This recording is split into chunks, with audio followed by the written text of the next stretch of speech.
ঢাকার রাজনৈতিক মহলের প্রতিটি লাউড স্পিকার যখন স্রেফ একটি লাইনে কাঁপছে, আমেরিকাকে পরীক্ষিত বন্ধু বললেন জামাত আমির, তখন এই তথাকথিত ব্রেকিং নিউজের আড়ালে লুকিয়ে থাকা আসল মনস্তাত্ত্বিক জালটি ডিকোড করা জরুরি হয়ে পড়েছে। ওয়াশিংটন থেকে শুরু করে ঢাকার কূটনৈতিক পাড়া সব জায়গায় গতকাল থেকে টাইমলাইনে ঘুরছে এই একটি মাত্র খবর। মূলধারার গণমাধ্যম থেকে শুরু করে বড় বড় অনলাইন পোর্টাল সবাই এমনভাবে হেডলাইন সাজিয়েছে যেন জামায়াত আমির ডাক্তার শফিকুর রহমান কোনো গোপন বন্ধ দরজার ওপারে গিয়ে আমেরিকার সাথে এক নতুন এবং অনাকাঙ্ক্ষিত আতাত করে ফেলেছেন। কিন্তু আপনি যখন এই খবরের উপর বিছিয়ে রাখা মিডিয়া ফ্রেমিংয়ের চাদরটি সরাবেন, তখন বেরিয়ে আসবে এক রুদ্ধশ্বাস, ভূরাজনৈতিক নাটক ও প্রোপাগান্ডার আসল কঙ্কাল।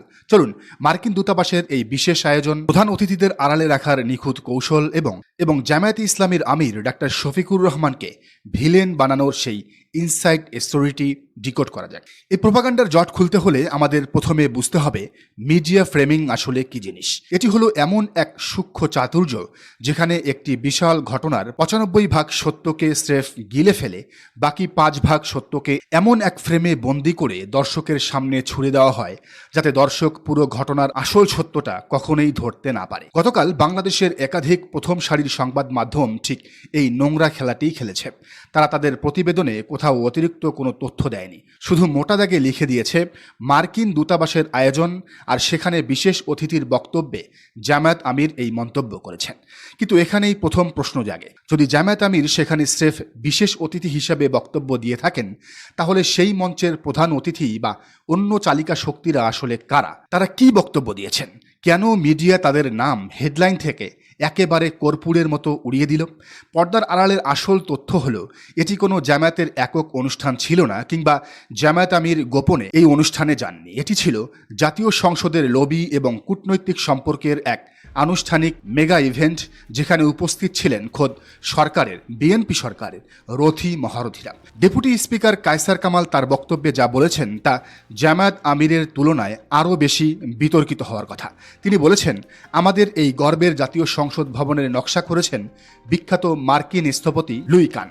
ঠিক তেমনি আমেরিকার আধুনিক স্থাপত্য এবং আকাশচুম্বী স্কাই স্ক্র্যাপার নির্মাণে অনন্য অবদান রেখেছেন বিশিষ্ট Bangladeshi American structural engineer Fazlur Rahman Khan. এই পারস্পরিক স্থাপত্যিক এবং ঐতিহাসিক অবদানই প্রমাণ করে যে বাংলাদেশ এবং আমেরিকা আক্ষরিক অর্থেই একে অপরের ইতিহাস বিনির্মাণে এবং সভ্যতার বিকাশে বছরের পর বছর ধরে সহায়তা করে এসেছে।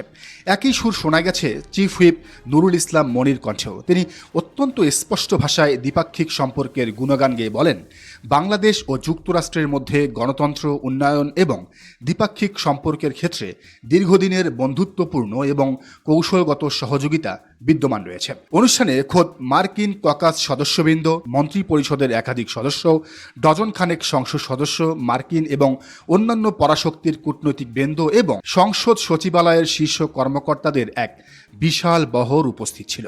তাহলে এবার ঠান্ডা মাথায় হিসাব মেলান, যে মঞ্চে দাঁড়িয়ে সরকারের ডেপুটি স্পিকার এবং চিফ হুইপ আমেরিকার সাথে বাংলাদেশের ইতিহাস বিনির্মাণের গল্প বলছেন, সেই একই প্রোটোকল মেনে বিশেষ অতিথির বক্তব্যে জামায়াত আমির ডাক্তার শফিকুর রহমান যদি কূটনৈতিক ভাষায় বলেন, বাংলাদেশ এবং যুক্তরাষ্ট্রের সম্পর্ক দীর্ঘদিনের এবং যুক্তরাষ্ট্র আমাদের পরীক্ষিত বন্ধু, বিশেষ করে বাংলাদেশে আশ্রয় নেওয়া লাখ লাখ রোহিঙ্গা শরণার্থীর অমানবিক সংকটে মার্কিন যুক্তরাষ্ট্রের ধারাবাহিক মানবিক সহায়তা এবং পাশে থাকা আমাদের এই গভীর অংশীদারিত্বেরই প্রমাণ।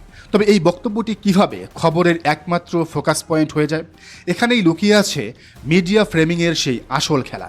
২৪ পরবর্তী নতুন বাংলাদেশে যখন জামায়াতে ইসলামী একটি অন্যতম প্রধান রাজনৈতিক শক্তি হিসেবে মাঠে ময়দানে নিজেদের অবস্থান সুসংহত করছে, ঠিক তখনই মিডিয়ার একটি নির্দিষ্ট অংশ অত্যন্ত সুপরিকল্পিতভাবে জনমনে এক ধরনের বিভ্রান্তি এবং নেতিবাচক হাইপ তৈরি করতে চাইছে। তারা হেডলাইনটি এমনভাবে ডিজাইন করেছে যাতে সাধারণ পাবলিক বা তাদের রাজনৈতিক প্রতিপক্ষের মনে হয় আমেরিকার সাথে বুঝি জামাত কোনো গোপন আতাত করছে, কিংবা একটি বিরোধী দলীয় নেতা এই বক্তব্য দিয়ে বিরাট কোনো অপরাধ করে ফেলেছেন। অথচ একই সাথে আজ ইরানের সর্বোচ্চ নেতা আয়াতুল্লাহ আলী খামেনির জানাজায় সবচেয়ে বেশি সদস্য অংশগ্রহণ করেছে জামায়াতে ইসলামী। বিএনপি থেকে দলীয়ভাবে কোনো প্রতিনিধিকে কিন্তু সেখানে পাঠানো হয়নি, একমাত্র সরকারের পক্ষ থেকে গেছেন স্পিকার। মিডিয়া খুদ নিখুঁতভাবে ডেপুটি স্পিকার এবং চিফ হুইপের ইতিহাস নির্মাণের মতো ভারী এবং অতি বন্ধুত্বপূর্ণ বক্তব্যগুলোকে একেবারে আড়াল করে দিল। অথচ জামায়াত আমিরের একটি প্রথাগত এবং সৌজন্যমূলক কূটনৈতিক বক্তব্যকে ফ্রেমের কেন্দ্রবিন্দুতে এনে এক কৃত্রিম বিতর্কের জন্ম দিল। রোহিঙ্গা নির্ভর মানবিক সংকটে আমেরিকার বিলিয়ন ডলারের ফান্ডিংয়ের সত্যতাকে স্বীকার করা, যেখানে একটি বৈশ্বিক কূটনৈতিক শিষ্টাচার, সেখানে সেই শিষ্টাচারকে পলিটিক্যাল স্ট্যান্ড এবং অপপ্রচারের অস্ত্র বানানো হয়েছে। বাস্তবতা হলো তথ্য এবং সত্যকে নিজেদের সুবিধা মতো কেটে ছেটে প্রচার করার এই পুরনো ফেসিবাদের প্র্যাকটিস ২৪-এর স্বাধীন বাংলাদেশে আর খাটবে না। বসুন্ধরা গ্রুপের ৪ থেকে ৫টি মিডিয়া হাসনাত আবদুল্লার বিরুদ্ধে নিয়মিত প্রোপাগান্ডা চালিয়েও তাকে এক চুলো ফলাতে পারেনি। আসলে বিগত ১৫ বছর ধরে ইন্ডিয়ার সাউথ ব্লকের প্রেসক্রিপশনে চলা এদেশীয় কিছু তল্পিবাহক এলিট এবং তাদের মিডিয়া মাফিয়ারা একটা স্টুপিড এবং খোঁড়া যুক্তি প্রতিনিয়ত বাজারে ফেরি করে এসেছে।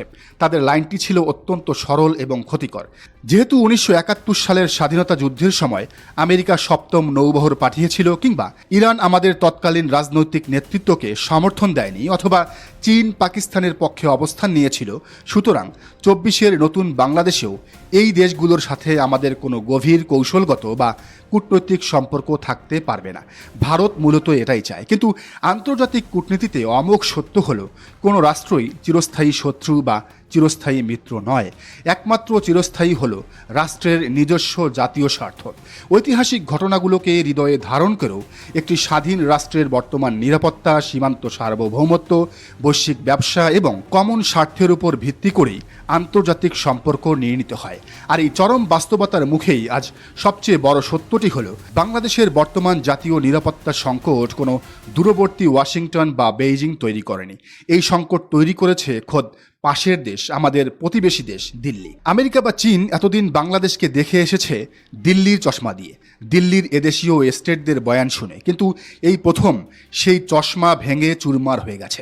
চীন বা আমেরিকার সাথে বাংলাদেশের সরাসরি অর্থনৈতিক এবং সামরিক অংশীদারিত্ব তৈরিতে প্রতি মুহূর্তে বাধা হয়ে দাঁড়িয়েছিল যে দিল্লি আজ স্বয়ং সরকার এবং মাঠের অন্যতম বৃহৎ এবং সুসংগঠিত রাজনৈতিক দল জামায়াতে ইসলামী এক টেবিলে বসে সেই বাধা উপড়ে ফেলেছে।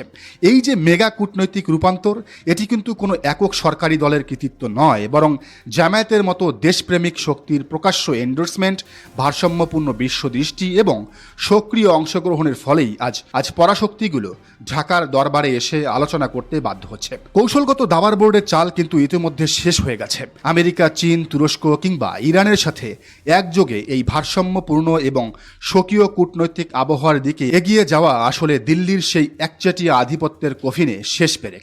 এখন দেখার বিষয়, দিল্লির পাতা ফাঁদ আর মিডিয়া ফ্রেমিংয়ের সমস্ত মায়াজাল ছিন্ন করে জামায়াত ও নতুন বাংলাদেশের এই সোভেরিন ডিপ্লোমেসি শেষ পর্যন্ত দক্ষিণ এশিয়ার শক্তির ভারসাম্যকে কোন নতুন উচ্চতায় নিয়ে যায়। দর্শক, বিষয়টিকে আপনি কিভাবে দেখছেন জানান মন্তব্যের ঘরে। আর এই চ্যানেলে নতুন হলে অবশ্যই সাবস্ক্রাইব করে বেল আইকনটি বাজিয়ে রাখুন।